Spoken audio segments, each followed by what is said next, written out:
which I always make it really clear, they are not the Jewish feasts. They're called the feasts of the Lord, and they're actually appointments for redemption with mankind. We didn't realize that at the time in Leviticus 23, when Leviticus 23 was written. We just thought they were feasts that God was given to the Jews. But then once they started to become fulfilled and Jesus was crucified on Passover, he was in the grave, he's the unleavened bread, he was raised on first fruits, he was, the Spirit was given on Pentecost. We started to understand then that these are actually appointments of redemption with mankind, not just with the Jews. And so it would stand to reason that maybe the rapture, the resurrection, which is going to be one of the biggest, events, maybe this could be on a feast day. But now, as to your question, Sherry, why would God do that? If because Satan knows these feast days, this would be my only answer to that. I could make an argument out of the 7 feast days. I could make an argument out of at least 5 of the 7. I'm not going to say all 7, but at least 5 of the 7. I can make a good case, for types of the rapture. Like I could picture it on Passover. I could picture it on Pentecost. I could picture it on first fruits. I could picture it on the Feast of Trumpets. I could picture it on the Day of Atonement. I could picture it on Tabernacle. I could, in other words, you could give me any one of these feasts and I could build you a case and say, well, here's the types of the rapture found in this feast. And we see this every year around these high watch days. You see these watchman channels that just go from feast to feast to feast and say, well, okay, it didn't happen here, it happened on another one. So in other words, if we don't really know what feast day it would happen on, the devil wouldn't either. It's just good types and good pictures in all of the feast days, but it doesn't have to happen on the feast day. So that would be my answer to that. And I see that Brother Shane is ready to converse, so we're going to give him some time. Excellent. I caught the tail end of your Abrahamic Accord. It's quite interesting. I didn't catch the whole thing. I basically minimized the volume because I wanted to hear what you're saying. But I was also trying to get through the book of Revelation. So I'm like, I got to read it today. So I was plowing through and I'm like, I'm so close. So I just finished it off, and then I thought, okay, I can come on here now. Excellent. Excellent. But I noticed you had some questions too that were kind of carrying over from uptime and from overtime. So maybe what was your little summary from? It kind of sounded like there wasn't too much about the 2 states. There's not a lot of I just got this message too in the comments. Let me just show this. So Brother Bill says, I've got to go to church in just a few, but we'll definitely share in it. So at least Bill got to see the teaching, but he can't join us. So thank you, brother. I'm glad you enjoyed it. And sorry you couldn't make it, but thank you for inspiring this study, because I think it was a good study. And my takeaway is there is no definitive 2-state solution in the Abraham Accords right now as they are currently presented. I read through every single line. Doesn't say anything about a Palestinian state. There's all kinds of other stuff in there and interesting stuff. Like I was talking about, a lot of it is, kind of the globalist agenda of the environment and outer space and, smart cities and all that kind of stuff. There's stuff like that in all of those things. But there's no actual, 2-state solution. However, having said that, that's why I presented some of those articles just to show you where it could be going. So the way that I would see the Abraham Accords, there's a lot of potential there for that Daniel 9:27 covenant. I think there's a lot of potential, but as it currently is, it's not, it's not it. But it's worthy of watching. And it's interesting. I didn't even realize as I was doing this today, a lot of people were in the chat saying today is the day that the Israel-Hamas ceasefire is kind of being, worked out and ironed out. So it's obviously something that's coming. I see we got brother Rick in the comments as well from Departure Heaven.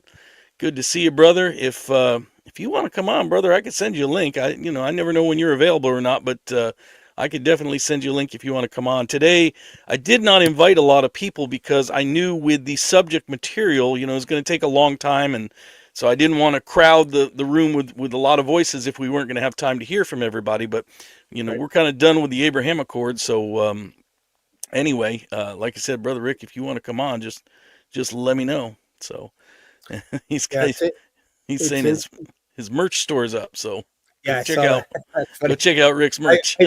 I thought, howdy folks. I think your t-shirt is great that you have, your hat. I think people are going to buy his merch. He's got I forget what it is. It's like, "Hey, folks," and Yep. it's got a picture of Rick on there as well. I thought that's actually kind of cool. That is cool. But yeah, with regards to this peace deal that's in the workings, it's interesting that Trump gave a deadline basically of January 20th. He said, like, when I step in, those Mm-hmm. hostages better be back and all this kind of stuff. So he has a lot going on January 1st, the first day, because, also he mentioned things like ending the war with Ukraine and Russia, all this kind of stuff. I was actually listening the other day to there was not a hearing, but I think it was almost like a voting in. You Americans do things different, but it was the defense secretary, the new guy that Trump nominated. They had to grill him for a little while, Yes. and he had to. So I watched some of that, and I was watching the people being carried out. I don't know if you Mm-hmm. caught any. They're so bizarre. Like they're basically yelling out like you're a Christian Zionist and all this kind of stuff. And then another guy would stand up these look like ex-military vets, and they would say something saying like you're a Zionist or whatever, and then he get carried out. And then some woman would say something, and then she'd get escorted out. Like I was just like, wow, this is strange stuff. And then so the first thing that he was drilled on was, are you a Christian Zionist? And he says, yes, absolutely, I am. I defend Israel. We all defend Israel with the United States of America, all this kind of stuff. And that part was kind of interesting. I get it. I understand the idea behind it, that we were supportive of Israel. Mm-hmm. But then he went off on a little bit of a different direction.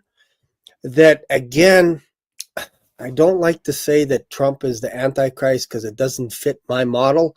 But I Right. just put the things that he or his people Yep. say on the shelf. And my shelf, my friend, is Get pretty getting big.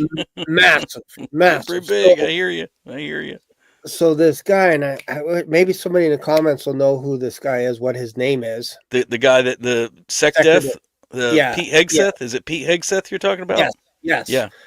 He started going down the direction of, when you start saying things like, we, when we show up, whether it's in the country, another state, whatever it is, you do not want to test us because Yeah. we're going to rebuild our forces. Again, echoing to me, Daniel, whenever I Yep. hear there's a man that's going to be of the forces, Mm-hmm.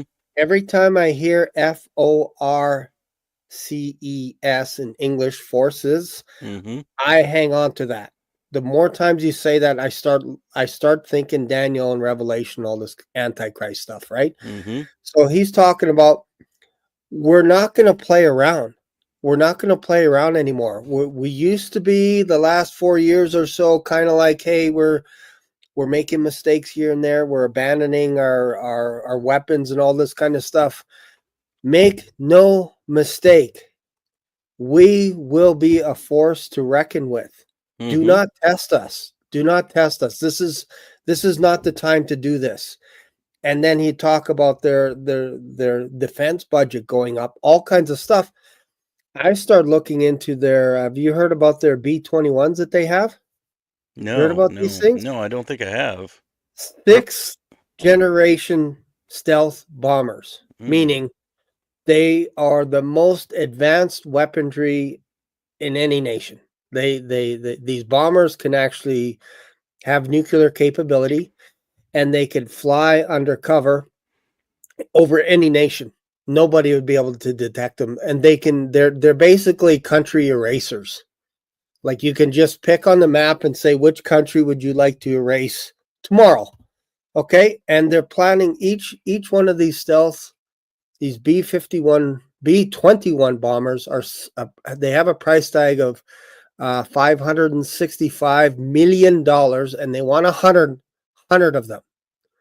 Why do you need 100 stealth bombers unless you're planning to be a superpower that cannot be touched ever again? yeah. Ever Yep. again. Yep. So you deploy these things over 50 countries, they won't know you're coming, and you can just like picturing a little eraser, Iran, gone. Yep. You know, Yep. Damascus, squeeze, squeeze, squeeze, squeeze, squeeze, gone. Desolate, nothing left. So I just kind of look at that stuff and I'm like, man, you guys are becoming super uber aggressive. You want us now. You want Greenland now. And you're like looking into the fine print going, hey, wait a minute. Denmark doesn't really have a say in this. We can just walk in there. And what happens if we just kind of walk into Canada in the name of peace that we're helping strengthen you guys? I don't think you guys can stop us, so we're just going to move in our military slowly into Canada and take over your resources and all this kind of stuff. And you guys are going to like it because you're going to have a governor named Trudeau. I'll make him governor. Like, all these things make me nervous now. Yeah. I wasn't nervous before the election. I was like, yeah, let's go, Trump. Yeah, this is awesome. Now I'm like, Yeah. whoa, hang on, whoa. What Yep. hang on here, Yep. time out here. You're talking about invading Canada now. Like, whoa. Look elsewhere. Go back to China, Russia. Talk about them. Don't talk about us. So weird, right? That is weird. That is. I just saw this from Bubba News. The ceasefire hostage deal is 3 phases of 6 weeks each. Second phase ends on Passover 2025. That's interesting. That is really interesting. The next one is 525, which is Shavuot. Fascinating. That is a good catch, Bubba News. That's interesting.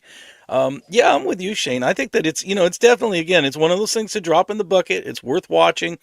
I've often thought too, and again, it's kind of like I'm not going to pin the tail on the donkey and say Trump's Antichrist. I mean, Sure. it's again, like I said earlier, we tend to get Americo-centric. There were people when Obama was in office that were trying to pin the tail on the donkey and say Obama's Antichrist. Too often it's just because we're such a powerful nation, and it's easy to kind of get caught up in that because it's whoever is sitting in that seat, whoever is the leader, is a very powerful man, to be sure. But there are a lot of things where Trump does check a lot of the boxes that make me go, that's interesting. And like you're saying, the God of war, the God of forces, he'll worship, the God of forces. A lot of people that's led a lot of people into thinking that the Antichrist would actually be Muslim, because the Muslims are known for, basically just converting by, like you either convert or die. I mean, that's kind of how Islam was started. Muhammad would just like convert or die. So a lot of people have looked towards the Muslims. However, having said that, me personally, and this is just my own personal take, okay? Again, once again, just this is what goes on upstairs, what I think about. As far as forces, listen, I'm sorry. If America wanted to wipe out Islam, they could.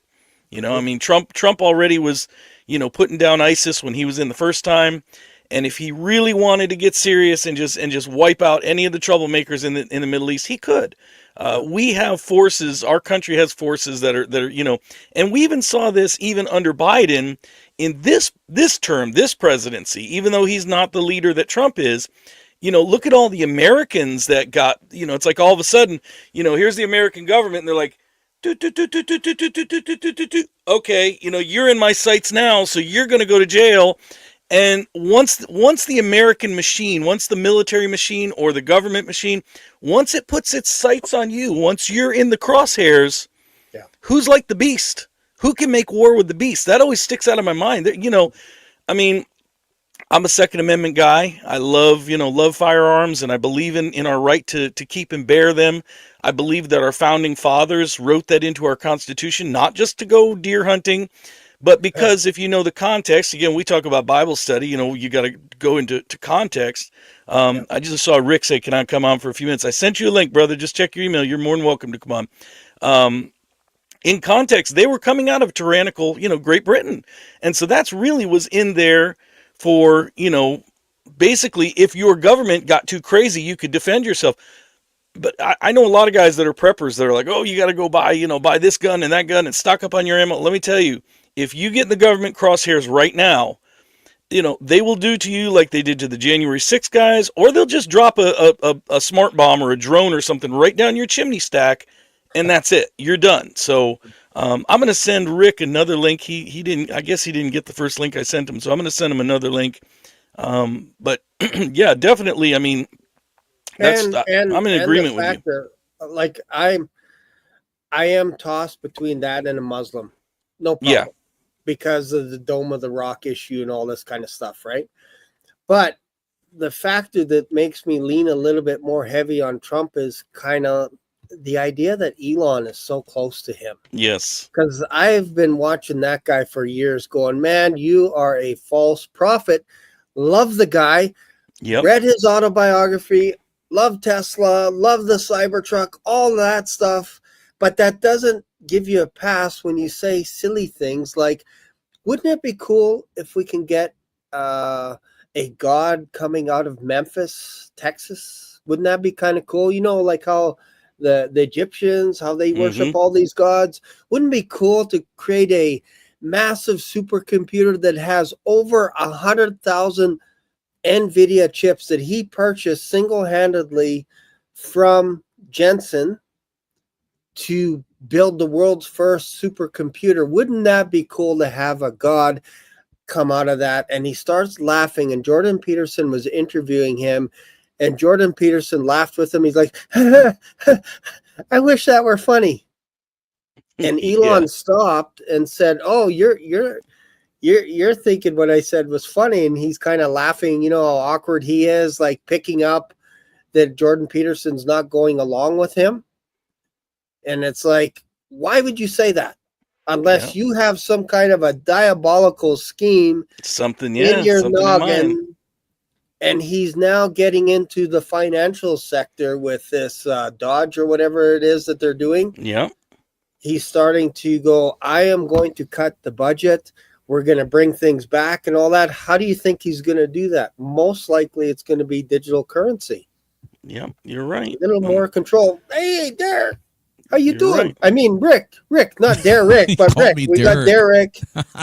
You can call me Rick, Derrick. I love to be Derrick. Rick, out of curiosity, inquiring fans want to know, how tall are you? Me? Yeah. 5'10". 5'10". Derrick, how tall are you? I am shorter than everybody else on YouTube, I think, apparently, because everybody's like 6 foot. I used to be 5'10". I'm about 5'8" now, but that's because I've got arthritis and compressed discs in my spine. I've actually shrunk over the years. I used to be like 5'10". How tall do you think Josh is? From Josh, he told me he's like over 6 foot. He's like 6'2" or something. Yeah, Bob Barber's big too. Bob Barber's six something. Gary Gates too. Gary Gates is over 6 foot. Like I'm like, man, I'm the midget here, I guess. You know, how tall are you, Shane? I'm clinically 6'2", but I think I hunch, so I'm probably like 6'1". Well, it's still you tower over me. You guys at all tower over me. So I'm like Gimli. I'm like the little troll. This is the first time I've ever been live on your show. No, you were on a couple weeks ago with me, bro. Your show? On your show? Yeah, you did a couple, about 2, maybe 3 weeks ago. You came on live with me. I don't remember that. Yeah, being live on your channel. Maybe I just haven't remembered. Because I think Shane was here too. You were here, right, bro? Yep. Yeah. You and I had a great conversation, Derrick. I mean, Rick. What's that? You and I had a great conversation. You actually lent me $50. Do you remember that or no? I lend you $50. Yeah. You remember? That's okay. But I feel bad now because it obviously wasn't memorable. That's funny. No, you know what? With us doing all these live streams, it is hard to keep track sometimes. It is hard to keep track. Yep. One does go right into the next. That's for sure. Let me mention something, if you don't mind, Derrick, on your channel. Go right ahead. You guys were talking about my shirts and all that. Show us. My picture's on there, but AI enhanced it a little bit. Okay, it looks like me. It's sure people will recognize it.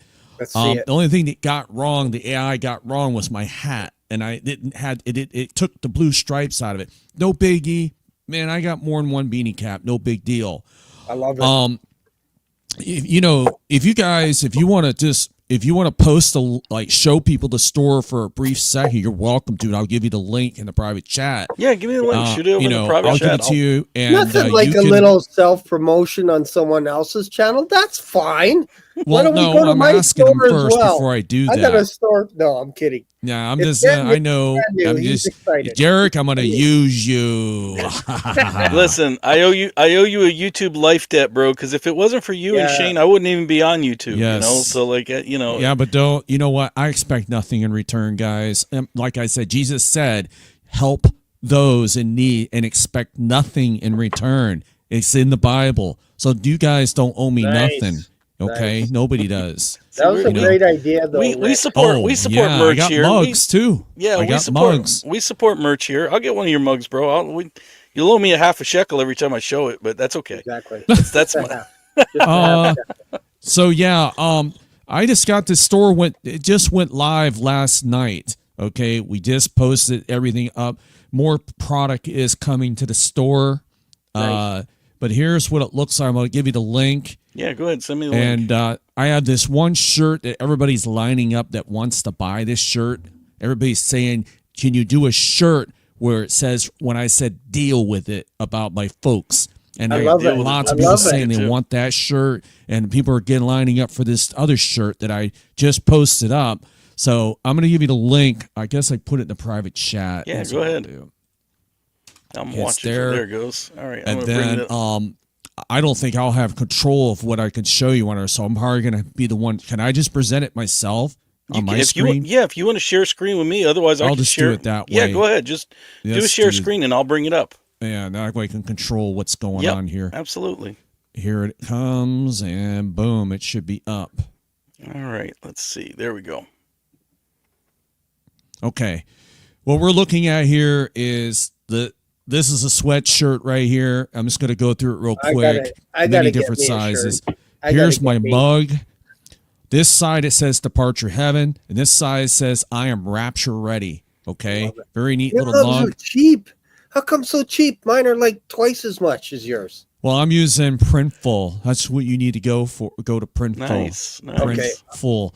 And then this shirt here is really, there was a big cloud right here. I took that cloud out, redid this. I blew up my picture more. You'll notice it looks different Can we, from the one can in we the see video. it bigger? Can you blow it up? Yeah, a my little picture is bit? bigger and I took the cloud away from it. So there's that.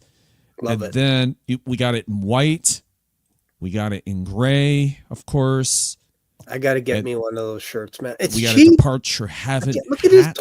$20. I think look at my this. hats are Look at like this. 30 or 40, man. So yeah, and like I said, here's the Departure Heaven hat, and Love then of course we got the sweatshirt in black as well. Nice. So yeah, so you guys, prices are affordable. They come in all the sizes. You know, as That's it a goes, steal. the price does go You're up. basically giving them away for free, is what you're doing. $18? Are you kidding me? Well, no, look at this shirt here, $27. This is a sweatshirt. And that's small as well. When you What's get to the extra large, that price really goes up, you know. So yeah, that's it, guys. Just check it out. Nice. You know, Love it. just wanted to briefly let you know that that's coming. The one thing about, like I said, you know, deal with it. I'm gonna get that shirt up probably tonight. There won't be a picture on it. I don't you need to put my should have- picture on all my shirts. I like that, though. I'm I gonna do like you a it. solid there, Rick. I put the link in the chat for anybody that wants to go there. There it is. On the, Do you the have thing. Yeah, check it Dude, out, guys. you have toques that you're selling? Because, man, you wear What the am I toque- selling? What is that you said? You should sell toques because you're always wearing a toque, and I think that's a good look for you. You're talking about my beanie cap? Yeah, What is it called again? toque. A You toque. don't know what Okay. you don't know what a toque is? Not a beanie Never cap. heard that That's in my weird. life till now. Toque? What? A toque? Oh man, yeah, Toque? toque. No, that's not what a beanie I cap have is a whole called. bunch of them in my dog sled, man. I'm gonna go get them. I'm gonna bring them on. Oh, Oh, do you Yeah, I dog could- sled really? I Do you could do get- that, like Shane? I said, or you just the pulling store our- just pulling our went chain? live, guys. It all went live just yesterday. I haven't got all the merch on there, but the Printful is really cool. If you go with them, you should consider it. Yeah, I That's think funny. They have a lot of customization and a big product line. They're worldwide, and Can you, it's can pretty you do me good.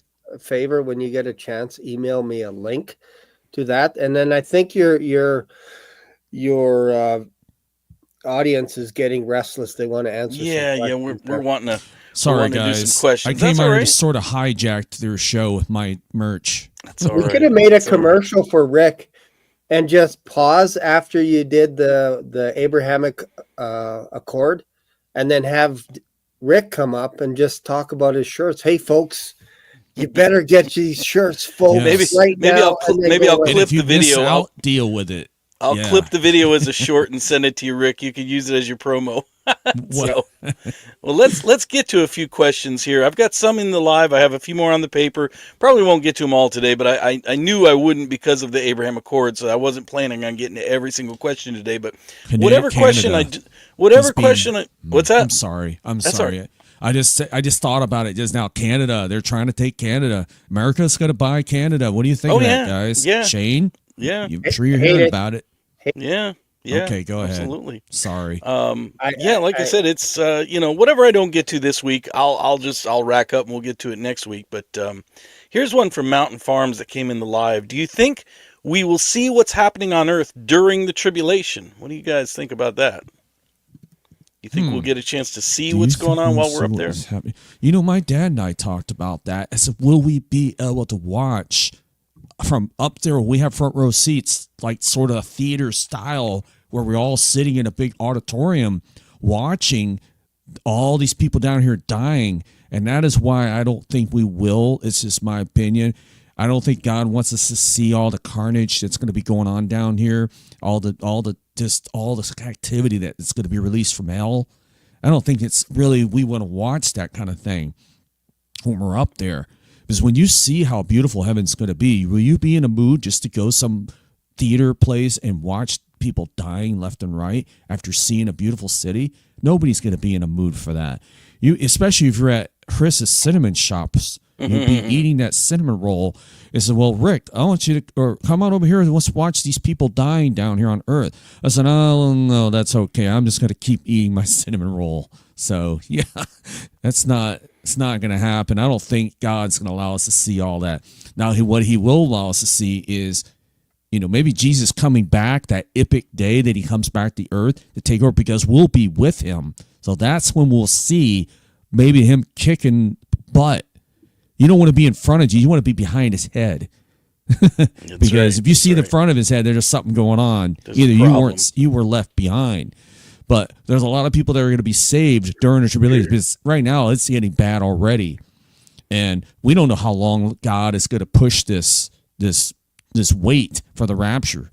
Yeah, and I entertained the thought that, some people don't hear me say this, but God is using Trump for a reason. Question is, how long will he use Trump? Will he use him for 2 years, or will he use him for the whole 4 years and then rapture his church? I sure hope not. But you know what? Whatever God's time and will be. I am totally okay with that. Yeah, I think we're going to see whatever he wants us to see. I mean, I was talking about this a little bit last night on Uptime too. Somebody had asked, it was a very sad thing. Their daughter passed away, and they wanted to know if their daughter, could see what's going on here on Earth. And Brother John, the watchdog, said no, he didn't think we could see anything. And my opinion is, and this is only my opinion, I said this last night, and I will tell you, I have no scripture to back this up. If I have scripture, I'll always tell you I got scripture. Or if it's just a goofy Derrick thought, I'll tell you it's a goofy Derrick thought. And this is just a goofy Derrick thought. This is just my opinion. We know that there is rejoicing in heaven when a sinner is saved. Everybody in heaven rejoices. So it's like everybody in heaven must know that a sinner just got saved for everybody to rejoice. But if you've gone on ahead, I think that God allows us to see certain things. I described it last night like the sports highlight reel. You're not watching the whole game, but you get the clips, you get the highlights. I think there are certain moments of joy that maybe God will allow us to see because they're joyful, like a sinner getting saved, or maybe like a grandparent that's passed on that gets to see the birth of their grandchild. It gives them rejoicing. But there are certain things that are so sad, because then it wouldn't be heaven. If we were seeing all the destruction and carnage, it wouldn't be heaven for us. So, I mean, that's my take on it, Yeah. I kind of feel that there is a hint, but perhaps we're not aware totally of the time. Like how much time is left, because we get that hint, obviously, when the fifth seal was being opened. There were people that were saying, how much longer before you avenge us? Just a little bit longer until your brothers get killed in the same way that you were. So that tells me that they're aware that it feels like it's been a long time, but they don't exactly know where they are in regards to God's prophetic timeline. They're just asking him, when are you going to avenge us? When are you going to avenge us? So their conscience of the earth, because we see scripture verses of heaven warning earth, saying, look out, the accuser, he's no longer with us anymore. He's now going to be among you, and he knows his time is short. And we see the Antichrist actually basically curse the temple of God in heaven and curse those that dwell in heaven, meaning there's people dwelling on earth, there's people dwelling in heaven. Whether we can see, oh, hey, look, there's Rick in Florida going to this street and all that, I don't think so. Right. But I think with all the prayers going up and filling the incense, those incense vessels will be weaponized, because we see one of the, like, 7 angels throwing these incense down in wrath once they get full. So those are the prayers of the saints that are coming up to heaven, probably people crying out for mercy, all kinds of stuff. God is keeping track of everything. Yep. And one day when we're out of here, and then when God basically removes all the righteous, there's only going to be wicked left, because we know that they're the ones that are actually getting pancaked by these meteorites, these stones from heaven, and they're still cussing God. That's not me. That's not you. Right. That's right. Exactly. So who are those people getting pancaked, right? Exactly. Here's another one that kind of ties in. I'm just going to hit this one really quick. Leanne says, why is there half an hour of silence in heaven? Well, the old joke is, from the male chauvinist, the male chauvinists say it's because there's not going to be any women in heaven. That's a bad joke. Some people say it's because there's not going to be any preachers in heaven. That kind of worries me, because I am the long-winded preacher, and I know I could go more than a half an hour. So does that mean I'm not going to be there? I don't know. But in all seriousness, those are all the bad jokes that you will see, corny preachers come out of the pulpit with. In all seriousness, what I think it has to do with, I think there's a couple of things that play into it. I think it has to do with the fulfillment of, like, the Day of Atonement, because when the high priest was in the temple ministering, all of Israel was kind of quiet while he was doing his thing. So that may be Jesus ministering, as the high priest in heaven. It also may have to do with, and this is something that's just a little bit of a speculation, but back when I did my study in the first 5 books of Moses, the Torah, Genesis through Deuteronomy, and that I've only got like one of the videos on here on YouTube. The rest of it you've got to go back on my Rumble channel to watch. But I would go through the actual Torah scroll, and I would teach on the anomalies that are found in the Torah scroll. There are, if you've ever read Hebrew, it's all block letters, it's all the same, there's no punctuation, but there are certain what's called anomalies. There's about 20 or 25 anomalies in the Torah. One of them is there's a gap in the text, and if you know the way the Torah is written, they wrote this on parchment, so it wasn't like they had printing presses and a ton of extra paper. They had to use space efficiently. So it's very interesting that in the Torah, there's like a gap where there shouldn't be, like this big long gap. And where it is it's right after a plague that hit Israel. It was a severe judgment that hit Israel. And so all of these scholars that have studied the Torah, they've tried to figure out why is this gap here. And what they believe is that's for the reader to pay attention. Look how severe this judgment of God was upon Israel. Pause, stop, look and listen, pay attention. And I think this could also be what's going on in heaven. I think while the high priest is ministering in the tabernacle and in heaven, there could be such a great judgment going on. And that kind of ties in with what we just talked about. Will we know what's going on earth? Maybe to some extent we might know that something really harsh is happening on earth. And it's just like a pause, to stop, look, and listen and recognize. So that's my answer to that. Do you guys want to weigh in, or do you want to just move to another one? I kind of look at that as... maybe this is where the concept came, calm before the storm. Yeah. People are just just bracing, like, what's next? Because this is, I think it was it the 7th seal was open? Mm-hmm. And then it's just like it's a transition, and you can see the 7 angels taking their place with their trumpets. And I think it's a pause for basically heaven taking a breath. Yep. Before the next judgment, because it's going to be pretty bad after that. Yeah. Like, it's going to be really bad. So it's going to be real guys, bad. I'm going to have to go. I'm going to close brother? out with my closing thoughts, and then I'm going to have to go. Go ahead. Yeah, go ahead. Sure. Heaven is a beautiful place. It's waiting for us. There's a place that's been prepared. Jesus said he'd go prepare a place for us. Where will he go? We will go too. Okay? We are going to go to that place at any time now. And everybody can feel it. I can feel it. We're seeing the double digits numbers, whether that's connected to it or not. It's weird how I've been seeing it like crazy lately. It hasn't stopped, and others are seeing it too. 222 111. It's weird. 1111. Been seeing more of that lately, and I think it's God's way of winking at us, paging us in a way like, get ready. We're getting ready to go home.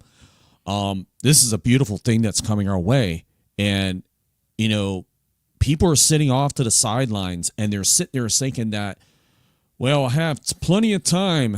It ain't that bad. It's always been wars. There's always been earthquakes. There's always been this and that. And I got time. No, you don't have time, because you're not guaranteed your next breath when you walk out your door the next day. You're not even guaranteed the next breath. Okay. Any time, any point in time of any second of the day, you're not. Okay. The rapture can come at this second while I'm talking to you. That is how imminent it is. Okay. With all the stuff the data that I've got to work with, the news, all the news that we see on TV, and all the YouTube videos and all the reporting on the events that have transpired over the last 15 days. We are 15 days in. It's already the 15th. Can you believe that? It's gone that fast. We got 5 days. 5 days, folks, until Trump is inaugurated. What kind of stunt can happen before that? We don't know. My father and I think we could see the rapture for all we know. Bottom line is, folks, and I said, folks, good, deal with it. I love it. Love that. Listen to me. That's why people are going to be lining up for that shirt. But deal with it. Yeah, my dad and I said, point at the next time. That shirt's coming out, and everybody's going to want to buy it. I probably all my 4,000 subscribers buy that shirt. I'll have enough money to buy a car, which I'm not going to do that, folks. I'm going to give that money to churches, buy Bibles. I give to God first with all my money, folks.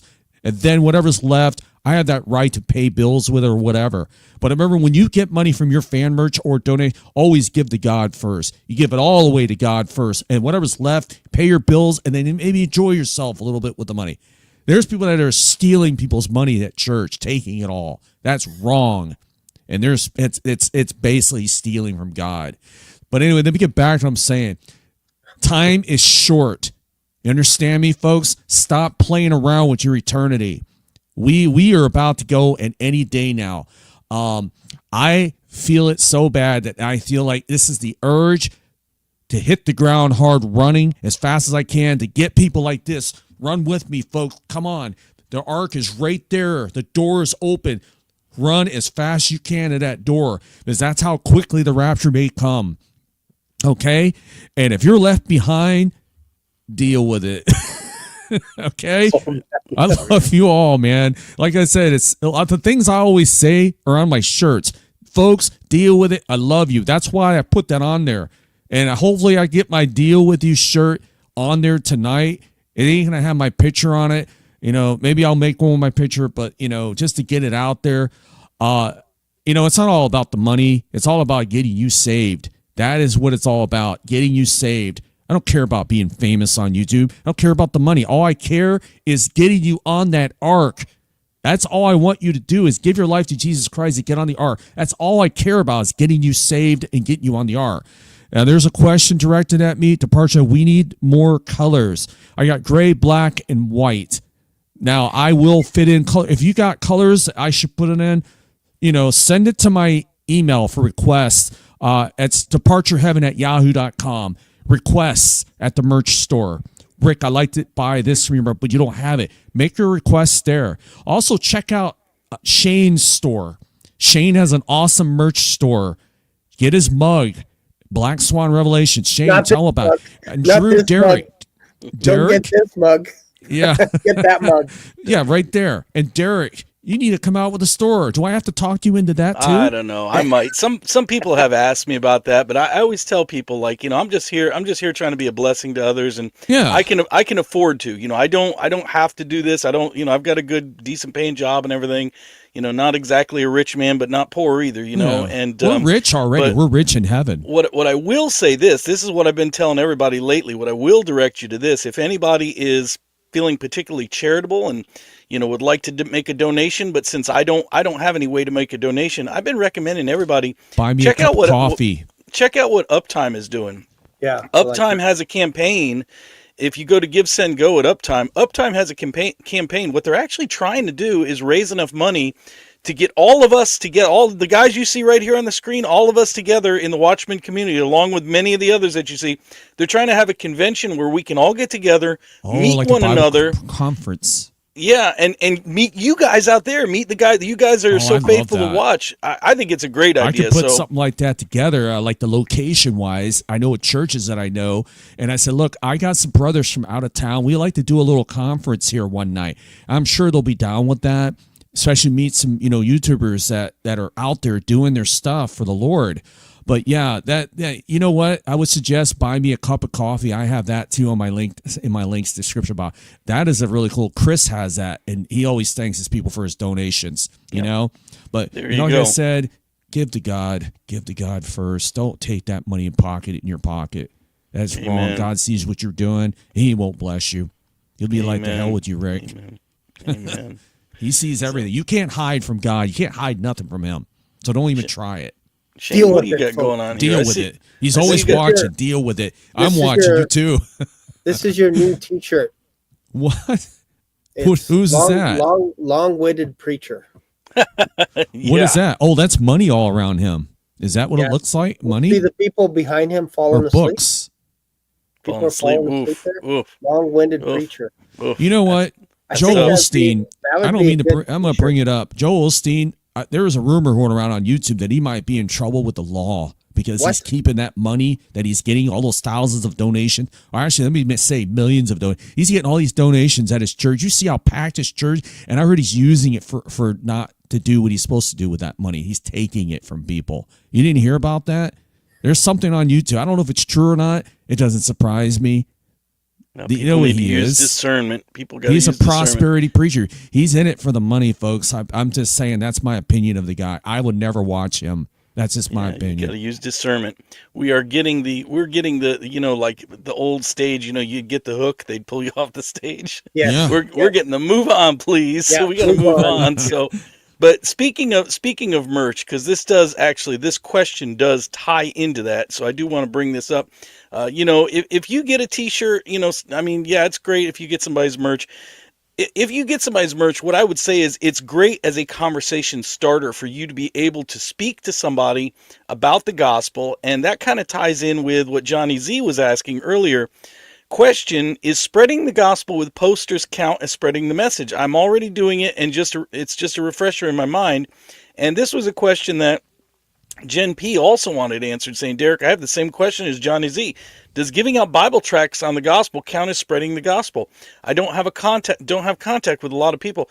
I would say most definitely yes. I can't remember which one of the church fathers said this. It might have been St. Augustine. I don't remember. But one of the church fathers once said, preach the gospel always, and if necessary, use words.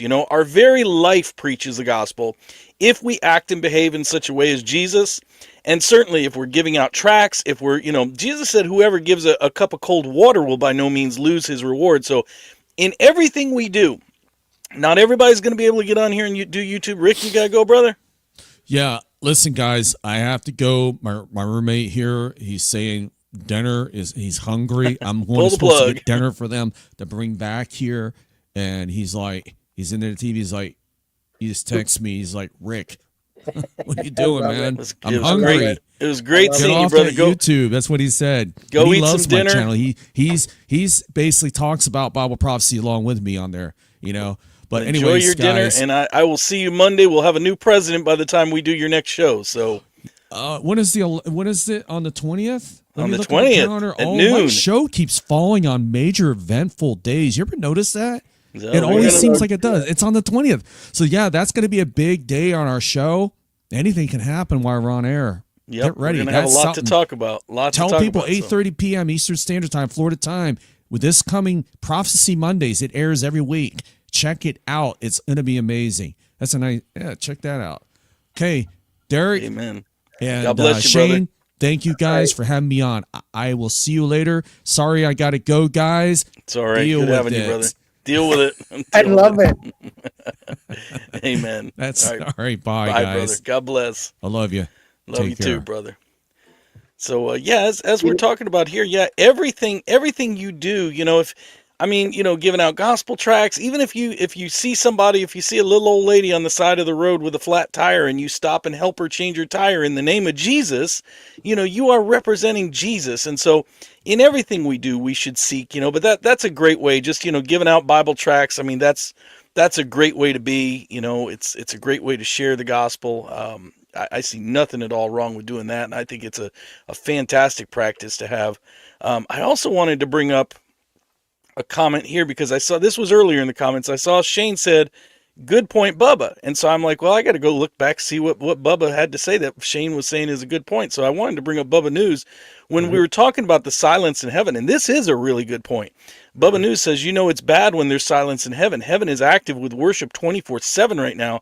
Silence would be the first time ever that heaven is silenced. That's very true. I never really thought about that, but that's a good that's point. very true. So that is a good point. Very good point. Let's see. This one comes from Treva Maiden about when is the timing of when the one world religion will be put in place. That's kind of hard to say. We don't really know. I mean, a lot of it's just waiting on the rapture. A lot of it's just waiting on the rapture to kick off. I mean, when the rapture kicks off, all these other things are going to start to fall like dominoes. And, they're already kind of hinting towards the one world religion. They're hinting towards, the Abrahamic faiths, having a house of worship for all three of the Abrahamic faiths. You've seen in recent years, Chrislam and some of the, churches that are trying to be more accepting of Islam, and they're setting it up, but it's none of this is going to happen until actually the rapture occurs. That's going to be the trigger that, if you've ever seen somebody set up a line of dominoes, it takes just that plink, that first domino. Once you plink that first domino down, the rest of them all start falling. So it's very hard to say when this is going to occur because we don't know when the rapture is going to occur. But we do know it's very, very close. We were talking about this on a couple of the shows this week that, technology-wise, we are there right now. And some of these things, if we go too much further into the future, it's going to exceed what the Bible prophesies about. So it's definitely coming to a theater near you very, very soon. So what else do you have here on the screen? What were you trying to share there, Shane?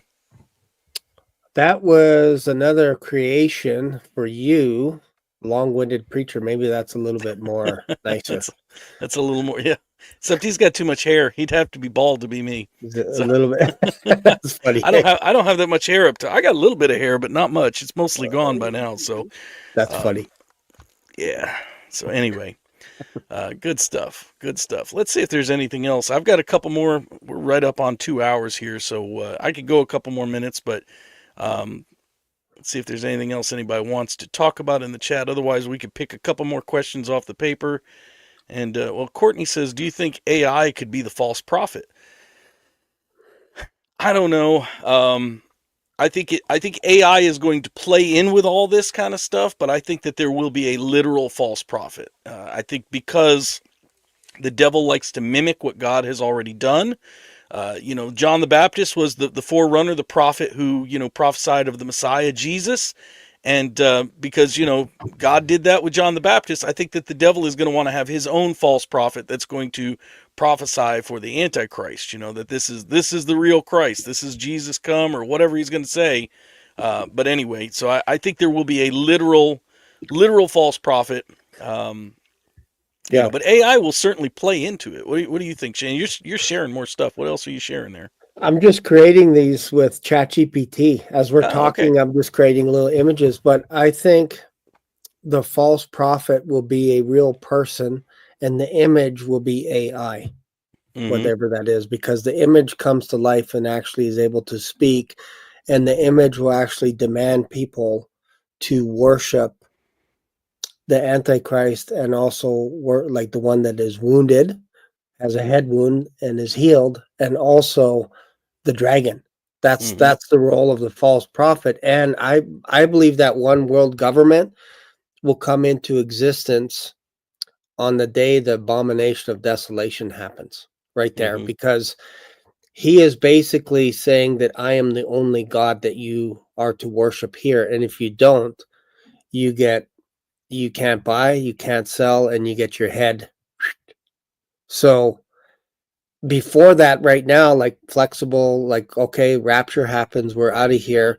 I don't know how much time. For me, it feels like there's 3.5 years of wiggle room for the Antichrist to build and build and build and build, where people are like, I don't agree with this guy, whatever, and all of a sudden he does something that they're like, wow, who could make war against this guy? Like, this guy is like no one else we've ever seen, and he breaks a treaty, our covenant with Israel, and then they flee into the wilderness or all this other, like, flee out of Judea. So it feels like that's the midway point where it's like, okay, there's no more fooling around now. You have to worship the Antichrist, or you risk your life by fleeing from him, because he's going to demand worship. You can't get away with worshiping Buddha, the God of the Mormons, the Muslim, Allah, any other God. You can't do it. You have to worship the devil himself. There'll be zero tolerance for that, or you can't buy, you can't sell, and you get killed. So there has to come some point. I'm not saying everybody's going to jump on board with it, but there'll be zero tolerance for it, is what I mean. I hear that. I had pulled up this comment. Something's going on in the chat right now, and I thought this was a legitimate question. William McKenna, whatever, says, how do you protect somebody? I thought maybe that was a legitimate question. But then as I'm reading through these comments, it's, I don't know, there's something very weird going on with this individual here. Somebody said it's hard to follow what you're saying. And this is what we're getting now out of this individual. Is he talking about someone else on here? Sounds like he understands now. Yeah. So I think this person's this one's on your channel, so I can't moderate, but I see. I see you've got you have moderators on your channel. I think you've got he calls us friends there as a moderator on your channel. Maybe you could test and see if William McKenna really is God by putting them in a timeout, because certainly if they were God, they wouldn't go into timeout, right? I mean, if they were God, they could break out of a timeout, but maybe you can try that and just see if you could test that. So feel free, if you're moderating on my channel, just anybody that gets a little bit weird, little crazy, just little put them in a timeout. Yep. A little strange. There we go. Thank you so much for taking care of that. Appreciate that. You know, some people just don't know to put down, you know, they don't, like the old saying, don't drink the bong water, you know. So, I don't know. There's a lot of wackadoos in the world, and you know, I don't know. You know, we you know, we love them still. We try to reach them still, but you know, they can't disrupt what we got going on here. We got to try to just keep things, you know, keep things on the down low here. So let's see, what else do we have? I got to see if I have any other questions. I don't have anything else. I don't see anything else in the live chat. Let's just take a couple of really quick ones here.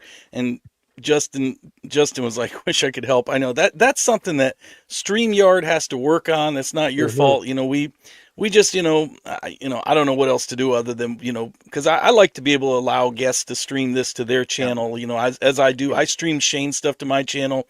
But, you know, that's a Streamyard issue. Streamyard doesn't make it able where we can moderate one another's channel. We can only do what comes in through our channel. So if someone sneaks in on someone else's, but I know that's an issue with StreamYard, and we got to try to deal with it.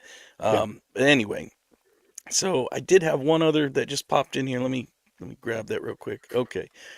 Question: any suggestions on explaining that committing suicide during the trib is not enduring till the end?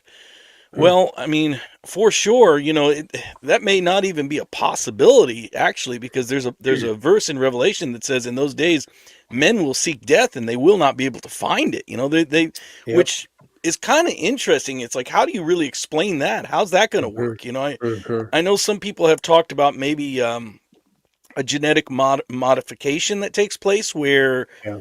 I mean, everybody, like these scientists, they want to live forever. They think, well, if we could just crack this code on the human gene, then nobody has to die. Well, have you ever thought about it? What if they figured that gene out where now, nobody can be killed or nobody could die? And then Mhm. all of a sudden you're going through the tribulation. You want to die. You're like, this sucks, You're Yeah. getting pelted with meteors and have sores and all kinds of other stuff, but you can't die.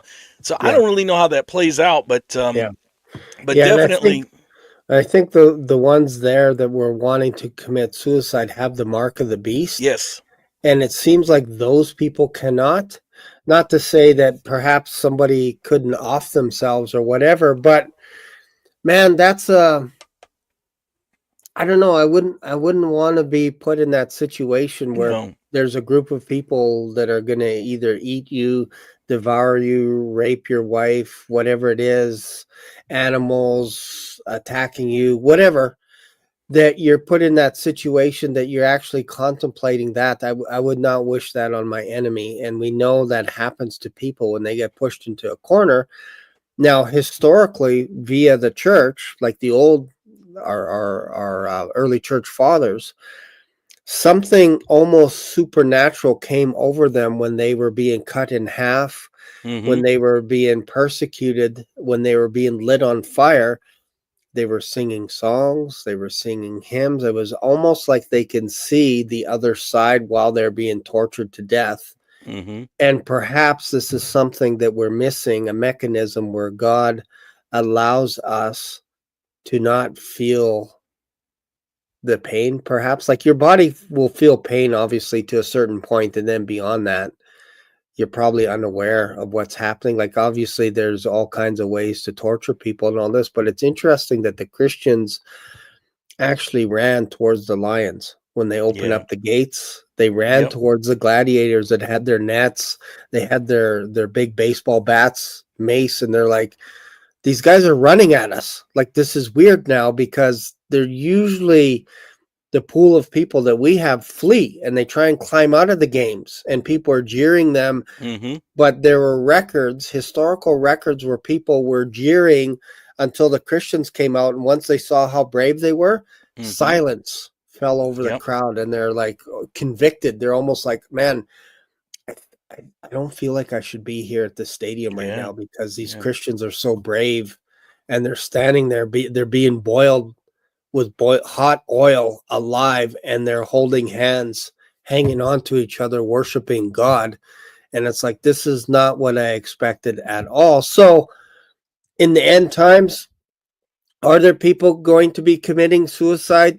I think so. I think there's going to be a lot of people that are going to just off themselves that don't know the Lord. And probably some that are like, man, I didn't believe in Jesus Christ, and now I do, and I feel like jumping off this building or whatever it is to get out of whatever it is. I don't know. That's between them and God. I don't wish that on my worst enemy. Like, it's the worst time in history. So we have no data to say this, because this happens, you will not do this action. Like, we don't have that because it's Right. never happened before. Right. So Right. we should, like, if you're not saved right now, this is something that you don't want to play around with and go, well, I could always just kind of off myself if it gets too much. You may not be able to, That's is right. Derrick's point. You may That's right. not have that chance if they, like, let's just say you're thinking, once it gets bad, maybe I will, and they inject you with something to make you go into a coma or whatever. The next day you wake up and you're shackled and you're like, I can't even get out of these restraints to do anything to myself. I can't swallow pills. I can't do whatever. And you're in that forever state while you're You're stuck. alive. Yeah. Yeah. So I say get saved right now today. Yep. And when you get raptured, you don't have to worry You about don't have to worry about the that stuff. That's right. torments of all the stuff that's coming on earth. Like, I'm telling you, Absolutely. Derrick's been telling you, Rick is always like, folks, take Folks. this That's seriously, right. right? That's Like, right. how many times do we have to tell people that this is serious before one day it's going to be on them? It's no Yeah. longer, it's not on me. It's not on my conscience. I sleep like a baby. Mm-hmm. It's on you. If you reject Christ, especially when we're telling you that Jesus Christ is the only way and you still reject, that's on you. That's not on us. We've washed our hands clean. That's right. Absolutely. Absolutely. This is another question here that is kind of still, along the same lines of like, we don't really know. We're not going to have a good answer for this, but it just came Yeah. up, so I want to bring it up. Yeah. Courtney says, do you think a Christian feels pain when they die, or the spirit already left the body before any pain? It's I kind don't of what know. I was kind of hinting Yeah. at a little bit, Yeah. that maybe there's something where the Lord is right there beside you, because it's only for an instant. Yes. That's the Yes. beautiful thing. Like when you're going to die, like we all Yes. hope that we don't have some horrendous disease where we're just in so much pain for 10 years and then we die. I think we all can agree that's not how we want to go out. I'd rather go out on my bed with Yep. my family all Yep. around me, and we sing kumbaya hymns, and then I go, right? So to feel pain, God put pain in us to flee from things that are hurting us, Yep. obviously. Yep. But I don't know how far that mechanism goes when you're on the threshold of death, if shock kicks in as well, because we know that happens to animals. You go to a little mouse, not that I've done this is off the record. When I was a kid, you shake a mouse or something, all of a sudden he's like, or you see a cat shake a mouse, the mouse is like in a coma all of a sudden. He's in shock and he doesn't feel any pain anymore. The cat can do whatever he wants to that mouse.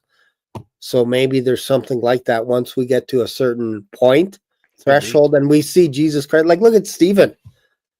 Stephen Yep. is an example of Yep. seeing Christ standing at the right hand of God and being stoned to death. And he's like, don't hold this against them. Mm-hmm. Don't hold this against them. Exactly. So there's something there that's different than somebody else that is not a Christian, I believe. That's right. And even I if agree. it is painful, I get it. But man, the reward, I think the pain that you're suffering because of persecution or whatever it is, the reward on the other side is that much greater. Yes, I agree. I totally agree. I think we can maybe do one more question, and then I heard the back door open. My wife is home, so I think we'll do one more, and then Okay. I've got still more, but I'm going to save these for next week. We got plenty of time for next week to do some more. So let's take this one last one, and then we'll call it a night. Saint JPM writes in, what happens if you believe and then start losing your faith? My answer to that would be, first of all, it depends on how, look, we all get a little backslidden from time to time.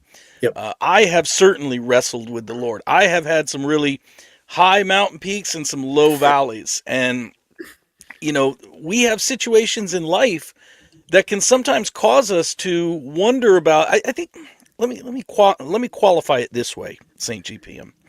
I think there's a difference between losing your faith and doubting God's plan for you, or not understanding fully what God's plan is for you. And I'll give you a couple of really good examples. Okay, here's 3 really good examples from my life, just personal examples of when I was kind of at my lowest in my life. One was when about 25 years ago, when I lost my house and I went bankrupt. And I was doing everything right financially. I wasn't wasting money on anything. It's not like I was gambling or betting on the horse races or doing anything silly with my money. And I was a tither. They say give your tithe to the Lord and he'll return it back to you. Well, guess what? I was a tither. And I still lost my job. I couldn't find another one. My house had to go into bankruptcy, or into foreclosure or whatever. I went bankrupt. It was a rough time for me. I was homeless for about 6 months. I lived in my mother-in-law's basement with my wife and 2 little kids until I could find a job and get, and I got really angry with God. I got bitter. I never lost my faith that there was a God, but I'm like, what happened? And so I doubted his plan for me. I didn't fully understand it, what it was for. We know that Romans 8:28 though says that, all things work for the good for those who love God and are called according to his purpose. At another time in my life, a few years after that, I'd always felt called into the ministry, and I had finally had the opportunity. I started a little ministry. I started it within another church. Another church had supported me as I kind of planted this thing, and eventually it grew to the point where we had to go out on our own. I mean, I filed articles of incorporation. I had a 501c3 so that we could have tax-exempt donations. I had my own building. We did the whole thing. And it was almost like a starburst. It was like a supernova. It grew and got very bright, and then all of a sudden it was like black hole, gone. Within about 3 years, it just sort of fell apart. That really broke my heart. I'm like, Lord, if I was doing everything right, why didn't this thing last? Why wasn't it more than what it was? And I really wrestled with God for a while. I went into a very dark place over that, where I never lost my faith. But I did doubt the purposes of God and the plans of God in my life. The third time was just a few years ago. It was when my mom passed. My mom, she passed during the whole pandemic back in 2021. And my mom was a praying woman. She believed in faith healing. She probably much more than me, very honestly. I mean, I'm getting older. I get my aches and pains because I'm older. I got arthritis. I'm just an older guy, and mom would be like, confess Jesus over there. I'm like, Mom, yeah, I get it, but Jesus isn't going to save me from getting old. That happens to all of us, So she was much more into faith healing even than I was. And then she got sick with this thing, and we prayed. Listen, I marched around the hospital with an open Bible reading scriptures. I carried my shofar, blew my shofar. I don't care if I look like an idiot. I don't care. I snuck anointing oil into her hospital room. I'm like, I don't care if they catch me doing it. They catch me doing it. I anointed her with oil, and yet she passed. And it was just very, very hurtful to me, and I didn't understand why. In my mind, I thought, well, God, wouldn't you get a whole lot more glory if you didn't just raise her up out of her deathbed? And wouldn't there? But God has His reasons for everything He does. But the point is, I went into kind of a dark place, but it wasn't that bad that time, because you know what? I've already been there a couple times. I've been through those valleys and saw that even in my lowest points, God is faithful. And so this time, it's hard to say, but I knew people were watching me. At this time, by the way, I had just started my Bible study. I was doing my Bible study, not here on YouTube, not even on Rumble yet, I don't think, but I had a group of people on Zoom, and I'm like, people are watching me as a Christian. How am I going to react to what just happened to me?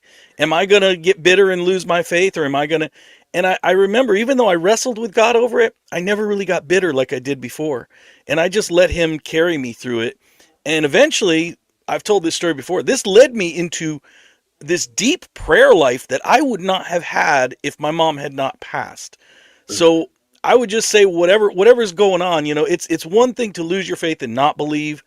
It's another thing to doubt God's plan for your life and wrestle with Him a little bit. And I bet you that's what's going on. If that's what's happening, I think you're probably just wrestling. Not too many people actually lose their faith, because once you taste that good gift of the Holy Spirit, which I have, and I've always said, there have been many times that if it were up to me, I probably would have fallen away. But see, God seals us, and that's that good shepherd that when you start straying as a sheep, and we will, because we are like sheep, even once we're born again, we're still dumb sheep. We'll start straying a little bit until that good shepherd says, okay, you've gone far enough. Come on, I'm going to bring you back. And he will scoop us up and bring us back. So I hope that was a sufficient, I don't know. That's the best that I could tackle that. What are your thoughts, Shane? Yeah, it makes sense. Like once you become a Christian, I believe, based on my personal experience, that He never lets us go. That's my experience. I've ended up. It's funny you say homeless. When was this? This was probably like 10 years ago. I was basically, what do you call it, where you squat in an apartment building? Yeah, squatter. Squatting. Yeah, squatter. Yeah. Basically, I snuck into an apartment building because we went through difficult times, and I had no job. I had no electricity in this place, nothing. So I snuck into the place with my sleeping bag and my cell phone, so that if there was a job available or whatever, I could make sure and take my phone. And I had to run my extension cord down the hallway because there was no power in the building, and I had nothing. So I was like, this is weird. I'm at the bottom of the barrel, and this sucks. This is horrible. No home, nothing. And then I felt there was a little bit of a choice. God said, which direction do you want? Do you want to keep going in this direction, or do you want to come back to me? I'm good Yep. with either way, but if you go in that direction, I can't help you. But if you say that you're going to come back towards me, I can help you. I can work with whatever you have. A few years later, ended up buying a house, bought a car for my wife, all this kind of stuff. And I'm healthy, Yep. everything. Like just things turn around where they wouldn't even look at me for a credit card. Yep. They wouldn't even look at me. I had to use a prepaid credit card in a hotel going out of town with my wife, and they're like, sorry, we don't accept prepaid credit cards. So I called my daughter saying, hey, can you lend me your credit card number? How embarrassing was that, right? Yep. Now I have like 12, but the point is, don't get credit cards. Yeah, that's right. But I had nothing, and God never let me go. That's right. Never let me That's go. right. That's right. Right? So that's something to think about with, and I think, didn't Michael, wasn't he homeless for a little while as well? I think so. Yeah, I think so. So I think you have more people that have been down and out on these various YouTube channels than the audience just sees today. They don't see the stuff They don't that we see what went happened. through. That's right. They don't That's see right. any of this stuff. They just look at us today and say, oh, your life is perfect. Yeah. Yeah. Well, we went through a lot of hard knocks. Been through a lot. That's right. Been through a lot. I'm going to throw up this one last comment and then we'll close it out because I just got a phone call from my daughter. I really got to run. But while we were talking about that, Mighty Sarlacc wrote in, what are you talking about? So many people have lost their faith. The clergy project is evidence. It happens a lot. All I would answer simply to that is, how do we know they really had faith? John, in the one of the books of John, I can't remember if 1 John, 2 John, one of the books of John says that they went out of us because they were never of us. And so when someone leaves their faith, there's a good chance they never really had it to begin with.